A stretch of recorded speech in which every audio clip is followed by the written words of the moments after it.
A pleasant day to you. My name is Christian Keith Nelmida, and I'm here with my partner, Thessalonica Garcia. And together, let's embark on this learning adventure about appendicitis. The appendix is a small, finger-like appendage attached to the cecum, just below the ileocecal valve. It is a thin tube about 4 inches long. The function of the appendix has been discovered to serve as a lymphoid organ, assisting in the development of B lymphocytes, which is a kind of white blood cell, and the generation of the immunoglobulin A antibodies. It is defined as an inflammation of the vermiform appendix, and it is the most common cause of acute inflammation in the right lower quadrant of the abdominal cavity and the most common cause of emergency abdominal surgery. And there are two types of appendicitis. First one is acute appendicitis. As its name implies, develops very fast, usually in several days or hours, and it is easier to detect and requires prompt medical treatment, usually surgery. And this type of appendicitis, the pain tends to develop and intensify quickly over the course of 24 hours. The second type is chronic appendicitis, which is an inflammation that can last for a long time. This is rare according to a report published in Therapeutic Advances in Gastroenterology. It only occurs in only 1.5% of recorded acute appendicitis cases. This type of appendicitis can be challenging to diagnose. So basically, chronic appendicitis means that the appendiceal lumen is only partially obstructed, causing inflammation that can cause internal pressure to build up. So what are its risk factors? First we have is age. Appendicitis is most common among teenagers and people in their 20s, but it can affect anyone at any age. Second is sex. Males are more likely than females to develop this disease. Third is family history. Appendicitis is more likely to develop in people who are genetically predisposed to get appendicitis. The risk factor is infection or being infected possibly by a virus such as measles virus and cytomegalovirus, or from bacteria caused by an E. coli or parasites from Enterobius vermicularis, which all travel to the site of the appendix. The etiology can be classified into obstructive and non-obstructive. But the common cause of appendicitis is obstruction of the lumen by a fecalith or an accumulated feces. And as it empties into the colon inefficiently, obstruction results in distension, venous engorgement, and the accumulation of mucus and bacteria, which can lead to gangrene, perforation, and peritonitis. Another obstructive cause is the appendiceal tumors, such as carcinoid tumors, appendiceal adenocarcinoma, then intestinal parasite, as mentioned earlier, and the hypertrophied lymphatic tissue. Now let's hop on to the non-obstructive causes of appendicitis. Researchers suggest that low-fiber diet can cause fecalith buildup over time in the lumen of the appendix. Then intestinal injury and hollow viscous injury following blunt abdominal trauma are some less common cause. Now let's tackle the pathophysiology of appendicitis. It likely stems from the obstruction of the appendiceal orifice. The background or etiology of the obstruction might differ in the different age groups. This obstruction may be caused by lymphoid hyperplasia, infections such as parasitic, fecaliths, or benign or malignant tumors. When an obstruction is the cause of the appendicitis, it can lead to an increased intraluminal and intramural pressure, resulting in a small vessel occlusion and lymphatic stasis. Once obstructed, the appendix fills with the mucus and it becomes distended, and as lymphatic and vascular compromise advances, the wall of the appendix becomes ischemic and necrotic. Then what happens next is bacterial overgrowth occurs in the obstructed appendix, with aerobic organisms predominating in early appendicitis and mixed aerobes and anaerobes later in the course, which ultimately leads to peritonitis. So what are the clinical features of this disease? First is the lower right quadrant pain, accompanied by lower grade fever, then nausea and sometimes vomiting. Next is the loss of appetite and anorexia is common. Then constipation may occur. There are 5 cardinal signs of appendicitis, namely Blumberg sign, McBurney sign, obturator sign, Sowa sign, and Rovsing sign. Now let's first discuss Blumberg sign. It is also referred as rebound tenderness. It is elicited by depulpating the viscera over the suspected inflamed appendix, followed by a sudden release of the pressure causing the severe pain on the site, and this indicates positive Blumberg sign. The next cardinal sign is the McBurney. It is done by palpating deeply and slowly in the right lower quadrant of our McBurney's point. And when pain and tenderness is elicited, it is a positive sign and indicates appendicitis. Next feature is the obturator sign. It is the pain and passive internal rotation of the flexed thigh, and it is done by moving the lower leg laterally while applying resistance to the lateral side of the knee, resulting in internal rotation of the femur. Next is the psoas sign. It is the right lower quadrant pain that is produced with the patient extending the hip due to the inflammation of the peritoneum, and straightening out the leg causes the pain because it stretches the muscles. And the last sign is the Rovsing sign. The Rovsing sign is positive when pressure over the patient's left lower quadrant causes pain in the right lower quadrant. So now for the diagnostic procedure. Diagnosis of this disease is based on the result of a complete history, physical examination, laboratory findings, and imaging studies. So for physical examination, there are some physical examination that needs to be done to help on assessing appendicitis.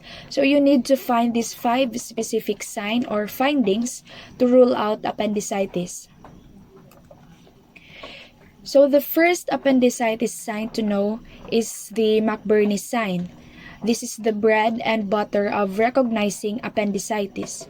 So this is also known as the McBurney's point of tenderness. It is when the patient's most tender area is 1.5 to 2 inches from the anterior superior iliac spine in the direction of the umbilicus.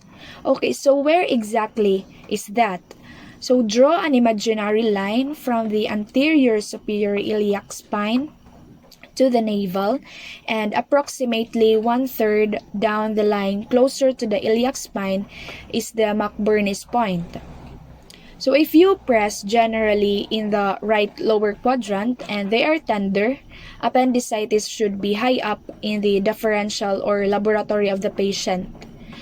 And if a patient has abdominal pain with this being their most tender area, they should undergo further testing to rule out acute appendicitis. So next is guarding and rebound tenderness. Guarding is when a patient involuntarily tenses their abdominal muscles upon the palpation, and rebound tenderness is when the pain temporarily worsens when you suddenly release the pressure you applied. And while these aren't specific appendicitis signs, they are indicating potential peritonitis, which is inflammation of the inside of the abdominal wall cavity. And the causes of peritonitis include ruptured appendicitis, perforated bowel in another area like with perforated diverticulitis, or direct infection through trauma, or with peritoneal dialysis. So any guarding or rebound with abdominal pain should raise suspicious for serious pathology, and CT imaging should be highly considered. So the bottom line here is that if the patient is tender in the right lower quadrant and they are guarding and have rebound tenderness, this is highly suspicious for acute ruptured appendicitis. So next is the Rovsing sign. This sign, upon the palpation in the left lower quadrant, there will be tenderness in the right lower quadrant area of the patient's abdomen. So this indicates the local peritoneal irritation, and also called as the indirect tenderness. Next is the psoas sign. So for examination, let the patient lie supine position and attempt to flex their hip against resistance, and place your hand on their thigh and ask them to lift their leg. If they have pain in the right lower quadrant, this is a positive psoas sign. So alternatively, you can also lie them on their left side and passively extend their right hip behind them. So if this causes pain in the right lower quadrant, this is also a sign of psoas sign. So this appendicitis sign checks for irritation of the iliopsoas muscle. This is because the iliopsoas muscle lies in close proximity to the appendix. So last is the obturator sign. Place the patient in a lying position and passively flex their hip and knee and then internally rotate it. If this causes in the right lower quadrant, if this causes pain, this is a positive obturator sign.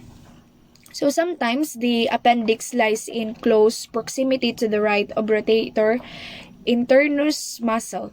This specific sign is associated with a pelvic appendix when the appendix tip migrates in the direction of the pelvis. So all in all, the most significant and specific physical findings in appendicitis are rebound tenderness, pain on percussion, rigidity, and guarding. Although right lower quadrant tenderness is present in most of the patient, this is a non-specific finding because rarely left lower quadrant tenderness has been the major manifestation in patients with situs inversus or in patients with lengthy appendix that extends into the left lower quadrant. So tenderness on palpation in the right lower quadrant over the McBurney's point is the most important sign in this patient. So for laboratory findings, we have complete blood count. So the white blood cell count shows moderate leukocytosis with increased neutrophils. And for C-reactive protein level, the protein produced by the liver when bacterial infections occur and rapidly increases within the first 12 hours. For urinalysis, this is to rule out urinary tract infection or renal calculi and other genitourinary conditions that mimic appendicitis. For imaging studies, we have CT scan. So this may reveal a right lower quadrant density of localized distension of the bowel.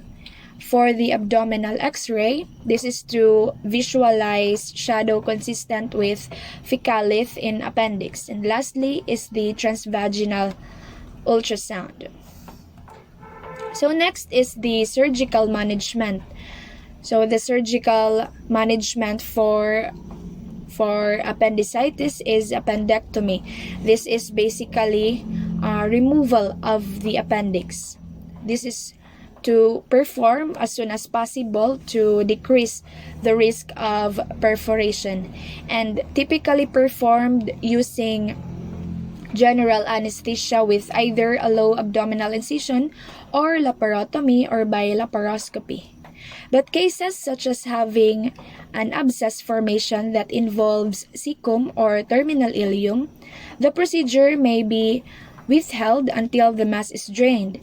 These abscesses are drained percutaneously or surgically. So after draining and there is no further evidence of infection, the procedure will be then performed. So there are also non-surgical management for uncomplicated appendicitis. So the medical management is IV antibiotics in treating acute appendicitis in patients without access to surgical intervention. Combination of amoxicillin and clavulanic acid, cefotaxime or fluoroquinolone, and also metronidazole or tinidazole is often added. So the total duration of antibiotic treatment is 8 to 15 days. So we have also pre-operative antibiotics that is to be administered before going into the surgery. This is efficient in decreasing post-operative wound infection rate. And penicillin allergic patients should avoid beta-lactamase type antibiotics and cephalosporins. Carbapenems are good option in this patient. So for pregnant patient, they should receive category A or B antibiotics. The penicillin, ampicillin, and cephalosporins are safe during pregnancy.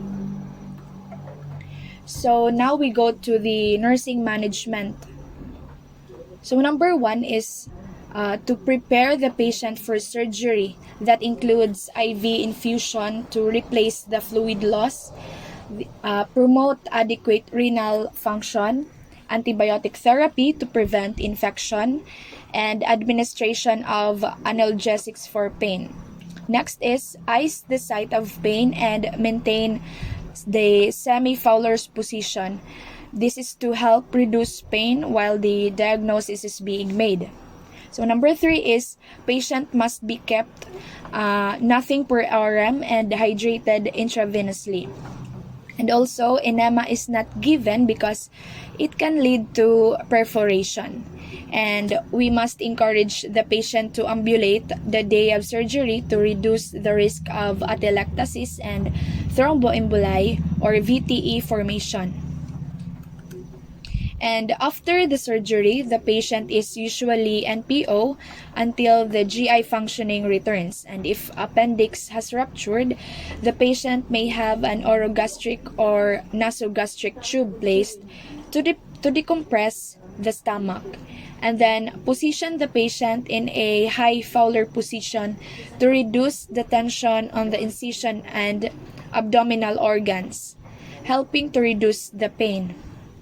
Next is, when bowel function returns, the diet initially consists of clear fluids and is advanced as tolerated by the patient.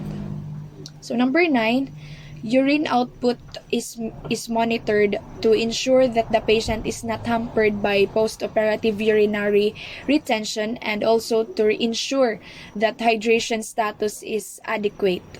Next is pain control to promote early ambulation. Coughing, deep breathing, and turning may help prevent respiratory complication. And then the vital signs and abdominal data are collected to monitor for signs and symptoms of peritonitis. And lastly, instruct the patient that heavy lifting is to be avoided post-operatively. However, normal activity can be resumed within 2 to 4 weeks. And for the nursing diagnosis, we have number 1, acute pain related to distension of intestinal tissue by inflammation, as evidenced by reports of pain, facial grimacing, and muscle guarding. Next is risk for infection related to inadequate primary defenses, perforation or rupture of the appendix, peritonitis, and abscess formation. And lastly is risk for deficient fluid volume related to preoperative vomiting and postoperative restriction. For the prognosis, if diagnosed and treated early, as a relative safe surgical procedure, the recovery within 24 to 48 hours is expected. But cases that present with advanced abscesses, sepsis, or peritonitis may have a more prolonged and complicated course, possibly requiring additional surgery or other interventions. So that would be all for the appendicitis. Thank you for listening.